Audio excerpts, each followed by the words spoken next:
tout le monde, bienvenue dans une nouvelle vidéo. Regardez, j'ai des petites franges. Non mais blague à part, je sais que c'était la mode il y a déjà peut-être quelques années, mais je trouve que les franges comme ça donne un petit je ne sais quoi en fait au look. Donc en fait, je prends. Aujourd'hui, on se retrouve donc pour une nouvelle vidéo.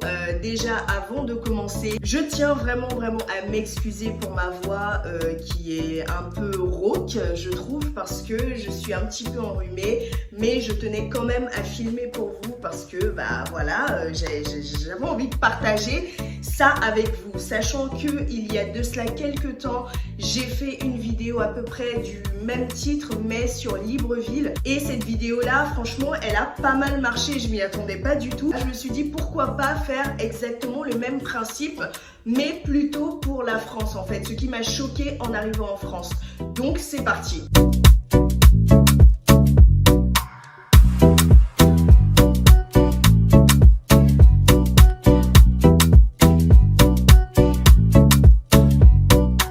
Alors pour recontextualiser un petit peu les choses, parce qu'il y a certaines choses que vous devez comprendre avant que je vous annonce ce qui m'a choqué en arrivant en France.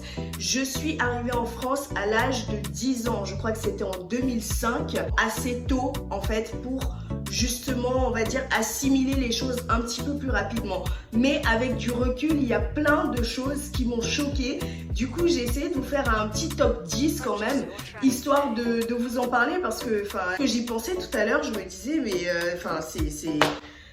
c'est quand même fou hein. Donc voilà, j'arrive en France, j'ai 10 ans, mes parents ont clairement bataillé pour pouvoir me faire venir, ça c'est encore une autre histoire. Tout ce parcours là m'a donné conscience de l'importance de ce que j'avais en fait et de la chance que j'avais, du privilège que j'avais d'être en France. Donc moi j'arrive en période de vacances scolaires, il me semble qu'on était en octobre, donc c'est les vacances et tout ça, du coup j'ai le temps un petit peu de faire un peu connaissance avec ma chambre, mes nouvelles affaires et tout. Et le premier jour d'école arrive. Ça s'était pas mal passé. Le professeur à l'époque, le maître à l'époque, je vais dire son nom parce que vraiment c'était un monsieur mais avec un grand cœur. Monsieur Le Petit qui m'a grave intégré à la classe. Du coup les premières fois dans la classe, je me rends compte vraiment des choses parce que oui, les blancs on en voyait hein, en Côte d'Ivoire, il n'y a pas de souci, on en voyait à la télé et tout, mais c'est pas pareil que d'en avoir dans sa classe et tout. Et du coup, je me rends compte en vrai que je suis la seule noire. Et là, tout de suite, je repère un petit garçon métis et je me rapproche de lui parce que pour moi, c'était un moyen, on va dire, de me rapprocher de ma communauté un petit peu pour pouvoir me sentir un peu plus à l'aise. Mais en fin de compte, le petit garçon métis, il était né en France, il fonctionnait comme eux et tout ça. Et du coup, voilà quoi, c'était un échec pour moi, histoire de me rapprocher de ma communauté, c'était vraiment du n'importe quoi. Mais ce dont je me souviens surtout, c'était vraiment le stress en fait. J'avais un stress mais pas possible, juste pour pouvoir m'exprimer, pour pouvoir parler. J'étais censée me présenter, je l'ai pas fait. Du coup c'est monsieur Le Petit qui m'a présenté, qui m'a intégré, qui m'a dit tu t'assois à côté d'une telle. Je me souviens, je me suis assise à côté de Pauline la première fois. Pauline vraiment qui n'était vraiment pas gentille à la langue, mais bon ça c'est une autre histoire. Le premier truc on va dire qui m'a choquée quand je suis arrivée en France et que j'ai intégré cette classe et tout, c'était de me rendre compte que en fait les blancs c'était pas comme nous les noirs en fait, c'est-à-dire que physiquement genre il y en avait qui avaient les cheveux blonds, les autres bruns, les autres entre les deux, donc châtains, il y avait des châtains clairs, des châtains foncés, des roux, ce genre de choses, et je trouvais ça juste vraiment super impressionnant en fait, parce que j'avais jamais pensé en fait que c'était possible d'avoir différentes couleurs de cheveux et tout. Et aussi un autre truc qui m'a choquée, c'était par exemple quand on faisait du sport et tout, ils avaient tous les joues rouges en fait. Ça peut vous paraître peut-être un peu, ça peut sembler être un détail, mais dans les yeux d'une petite fille qui n'a jamais vu ça, c'est bizarre en fait. Je me disais, mais ils ont les joues rouges. Je me disais, mais pourquoi ils ont les joues rouges? C'est bizarre, est-ce que moi aussi j'ai les joues rouges, tout ça? Et du coup, voilà, avec le temps, j'ai compris que c'était justement, quand on a chaud, le sang monte. Si t'es plus clair de peau, forcément, tu rougis et ça se voit. Nous, les gens qui sont foncés de peau, on rougit aussi, sauf que la pigmentation de notre peau fait qu'on ne voit pas qu'on rougit en fait. Mais enfant, je me posais pas toutes ces questions-là, je trouvais ça juste super bizarre. Une autre chose que je trouvais vraiment, choquant, honnêtement, que vraiment je comprenais pas, c'était l'insolence en fait. L'insolence des élèves et tout, envers les professeurs, tout ça, parce que je me disais, mais ils sont fous, ils vont se faire bastonner en fait. Genre, comment le maître te demande genre pourquoi t'as pas fait ton exercice et tu lui réponds comme si c'était ton ami et tout, c'est juste un truc de ouf. Et du coup moi je me disais mais ici ça se passe comment? Comment ça se passe pour les punitions et tout? C'est en arrivant en France que je me suis rendu compte que on ne frappait pas les élèves en fait, et que on les punissait. C'est soit on convoquait les parents, soit on mettait un petit mot dans le carnet, soit ils recopiaient des lignes, ce genre de choses. Mais je me souviens même pas avoir vu ne serait-ce qu'une seule fois un élève ramasser des papiers dans la salle de classe ou dans la cour de l'école parce qu'il était puni, quoi. Jamais. Donc ce côté insolence, et derrière une insolence qui n'était pas sévèrement punie, c'était quelque chose de très impressionnant pour moi. C'était bizarre en fait. Pour rester sur le côté de l'insolence, vraiment, moi ce que j'aimais par-dessus tout, vraiment, c'était me retrouver avec mes amis le midi pour pouvoir manger à la cantine.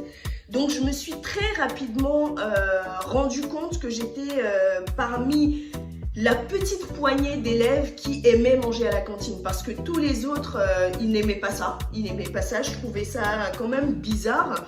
Je comprenais pas pourquoi ils n'aimaient pas, parce que c'était super bon notre cantine, surtout celle de l'école, même celle de mon collège par la suite, c'était super bon. Et le pire c'est que quand les élèves ils ne mangeaient pas, les dames de la cantine elles venaient les voir pour leur demander mais pourquoi tu manges pas et tout, pourquoi tu fais pas ceci, pourquoi tu fais pas cela, pourquoi tu prends pas essaie, genre on les forçait à manger. Et je me disais mais pourquoi on les force à manger, ils n'ont pas envie de manger. Déjà, au début, je me disais, mais comment ils peuvent se permettre de laisser quelque chose dans leur assiette? Parce que moi, derrière, on m'avait vraiment appris à respecter, en fait, la nourriture que j'avais dans mon assiette. Pourquoi? Parce qu'il y a des enfants qui n'en ont pas, il y a des enfants qui souffrent, il y a des gens qui mangent une seule fois par jour.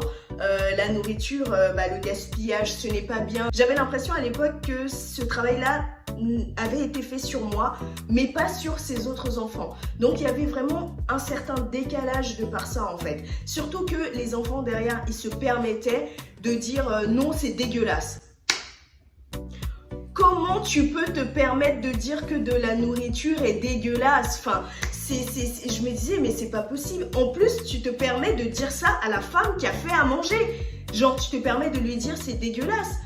Mais c'était juste hallucinant en fait. Le vrai côté insolent, je l'ai connu quand je suis arrivée. T'es pas ma mère, t'as pas le droit. Le t'as pas le droit, ça c'était un truc genre que les enfants ils sortaient de leur bouche comme est-ce que je peux avoir un verre d'eau en fait. C'était sorti comme ça, t'as pas le droit, t'as pas le droit.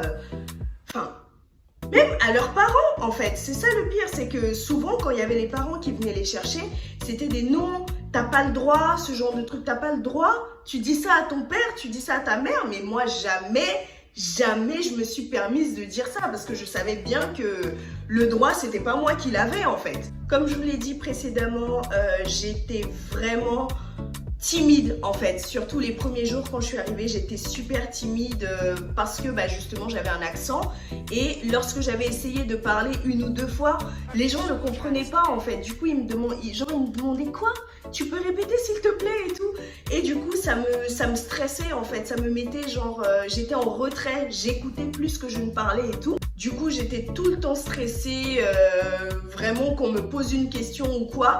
Et ça s'est encore plus développé avec le temps. Et ça, je vous parle vraiment des premiers mois. Hein. Après, vraiment, au bout de peut-être 4-5 mois, c'était bon, j'étais bien, tout ça, il n'y avait pas de souci. Les tout premiers mois, c'était super compliqué parce que je ne comprenais absolument pas les blagues des autres. Je me souviens que ma mère, elle aimait bien m'habiller, vous savez, c'était en plein hiver, tout ça, mais elle me mettait des petites jupes avec des collants, des bottes et tout, vraiment un style assez chic quoi, vous voyez. Et du coup, les autres enfants, on les habillait pas spécialement comme ça, on leur mettait des joggings, on leur mettait plusieurs collants, enfin voilà, c'était pas, c'était genre on les habille parce qu'il fait froid, on pense plus à leur protection qu'au look en fait. Donc moi, mes parents pensaient vraiment à mon look, donc ils faisaient attention à ce que je mettais tout ça. Du coup, je me suis prise des blagues, mais vraiment que j'avais pas comprises sur le champ. Et c'est par la suite, avec les autres années, que j'ai compris. Il y avait des trucs du style,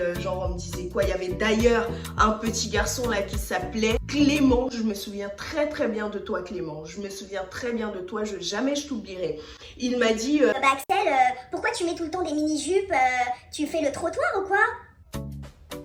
Genre un enfant, je vous dis, on avait 9-10 ans. Il me sort, tu fais le trottoir. Et moi, ne sachant pas ce que ça voulait dire à l'époque, je lui dis... Bah oui, enfin comme tout le monde, je marche sur le trottoir comme tout le monde quand je rentre chez moi et quand je viens à l'école et tout. Et là, tout le monde se met à rigoler et tout ça. Et j'étais là en mode, mais qu'est-ce qui leur arrive, tout ça. Pendant que j'essayais d'un peu plus m'ouvrir en fait. C'était du n'importe quoi et tout le monde se foutait de ma gueule. Et je me souviens bien de ce même Clément qui m'avait sorti un jour, ouais Axel, tu te laves avec quoi? Je sais même pas de quel genre de conversation c'était parti. Mais il m'a dit, oui, mais tu te laves avec quoi? Et je lui ai dit, bah je me lave avec une éponge. Et là, il a commencé à rigoler. Il a dit à toute la classe, Axel se lave avec une éponge, les trucs pour la vaisselle. Je vous jure, il a dit à tout le monde que je me lavais avec le truc pour la vaisselle en fait. Sachant que c'est une fleur de douche, non? Quelque chose comme ça, je crois que c'est une fleur de douche et une fleur de bain que ça s'appelle. Après moi j'ai continué à appeler ça une éponge parce que pour moi c'est une éponge quoi, c'est pour te laver donc voilà quoi. Il y avait aussi une autre blague qui les faisait bien rire, mais vraiment bien rire. Comme je vous ai dit, il y avait un métis et il y avait moi la seule noire de la classe et il y avait tous les autres qui étaient blancs. Donc je crois que c'était le même Clément, hein. En tout cas ils étaient une bande comme ça à dire oui. Axel, t'inquiète, hein, c'est pas raciste hein, ce qu'on va dire. Mais en gros, nous, on est sortis, on était cuits dans le ventre de notre mère. Lui, il est sorti du ventre de sa mère, il était presque cramé. Mais toi, t'es sorti du ventre de ta mère, t'étais complètement cramé en fait. Tu sais pas que le ventre en fait c'est comme un four. Et du coup, toi, ta cuisson elle était un peu trop. Mais c'est pas raciste, hein, mais c'est super drôle, tu trouves pas? Bah non, c'est pas drôle en fait. Mais justement à l'époque, je me braquais pas en fait parce que bah justement j'étais un enfant, donc je me braquais pas du tout. Je trouvais pas ça drôle, mais je faisais genre c'était drôle pour pouvoir m'intégrer. Vous avez compris? C'est aussi à cette même époque que je me suis rendu compte que les enfants se catégorisaient en fait. J'avais déjà remarqué en Côte d'Ivoire parce que je me souviens d'un petit garçon qui était dans ma classe de la maternelle jusqu'à ce que je parte. Il était un peu harcelé en fait parce que j'avais remarqué que ce petit garçon là qui s'était fait pipi je crois 2 ou 3 fois à la maternelle, en fait cette réputation là l'a suivi jusqu'en CM1 en fait, jusqu'avant que je parte. Ça je m'étais déjà rendu compte, mais moi j'étais son amie en fait. J'essayais de pas me moquer de lui par rapport à ça. Mais le truc qui était vraiment bizarre, c'est que quand je suis arrivée en France, je me suis rendu compte que les moqueries et la méchanceté, c'était beaucoup plus poussé en fait entre les enfants. Il y avait un petit garçon dans ma classe qui subissait clairement du harcèlement scolaire et ça c'est vrai parce que tout le monde se moquait de lui, parce qu'il était un petit peu grassouillet, genre je vous ai parlé des joues qui rougissent, mais lui il rougissait pour un rien et tout. Et du coup, il avait toujours beaucoup de sueur en fait, il transpirait énormément, même en hiver, en fait, il transpirait vraiment beaucoup. Et du coup, les professeurs ont vu ça, mais j'ai pas trop l'impression qu'ils se soient...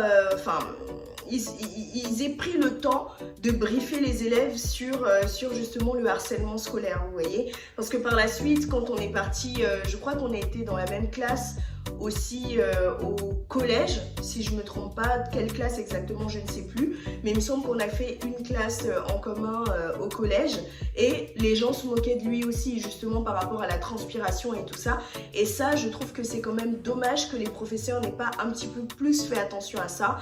Et voilà, enfin moi quand je suis arrivée en France, j'ai juste trouvé que c'était quand même méchant en fait, c'était super méchant. Il y avait même un groupe de frères et sœurs qui eux n'étaient pas dans ma classe du tout, mais ils devaient être 5 dans plusieurs classes différentes en primaire, et eux il leur arrivait d'arriver à l'école en pyjama parce que bon il n'y avait pas d'uniforme hein, de toute façon. Je me souviens très bien, une fois il y avait un petit garçon du coup de cette famille là qui était arrivé à l'école avec ses chaussons en fait de la maison, et tout ça genre je sais pas, j'ai l'impression que les professeurs ils faisaient pas trop attention à ça en fait, pendant que toute l'école, je vous dis, toute l'école se moquait de ces frères et sœurs là, et c'était grave, genre moi j'étais là comme un petit oiseau qui découvre la nature pour la première fois. Je comprenais pas pourquoi on se moquait d'eux en fait, vous voyez, je comprenais pas pourquoi genre on n'appelait pas les parents pour pouvoir leur demander si tout se passe bien à la maison et tout, et voilà, enfin du coup eux, on s'est beaucoup moqué d'eux. Je ne sais absolument pas ce qu'ils deviennent aujourd'hui parce que on a grandi, chacun a sa vie et tout, mais c'était quelque chose qui m'avait aussi beaucoup surprise. Le dernier point que je tiens à aborder ici, ce sont vraiment les enfants qui sortaient ensemble. Mais quand je vous dis sortaient ensemble, c'est que c'est vraiment ça en fait. Quand je suis arrivée, je me suis rendu compte que déjà il y avait des petits couples en fait, vous voyez, mais des couples assumés. Des couples assumés, genre je vous dis ça, il y avait une petite, elle avait 7 ou 8 ans, elle était en couple et elle disait bien oui, je suis en couple avec un tel et tout, c'est mon copain et tout ça, on sort ensemble et tout, ah tiens, une telle sort avec un tel il veut plus sortir avec celle-là, mais ce mot sortir ensemble en fait, ça sortait comme de l'eau, c'était facile à dire, vous voyez. Donc moi je pensais que c'était que